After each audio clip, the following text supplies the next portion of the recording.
Sevi, have you dealt with domestic violence issues from a Christian home? I have. And actually, it was an apostle, a pastor of a church, and his wife. They were actually having serious issues to the extent of sometimes going physical. And how I tried to look at it, the other party, that's the apostle, I was engaged by the wife. So I managed to get to know the lawyer for the husband, and we spoke as lawyers, and we agreed that we don't really need to be fighting in court for this. What we need is a culture change and a character change. So we engaged the husband and we spoke as brothers, and we tried to find ways to deal with it. And I was quite glad that after our conversations, there was quite some change.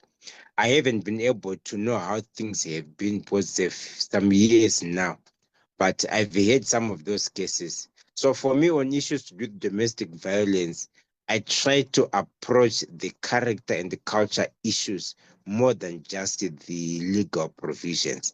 Because a person may be having temper issues. You don't deal with temper issues just by getting someone arrested, but trying to find ways that can address character and culture issues in a person.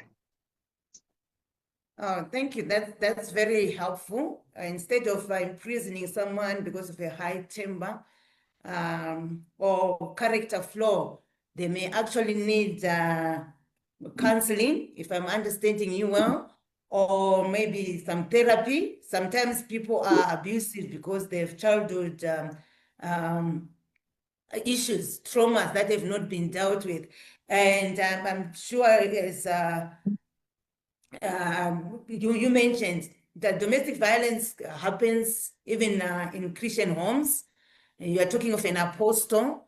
So sometimes there's a tendency to think that it's for people who are not believers.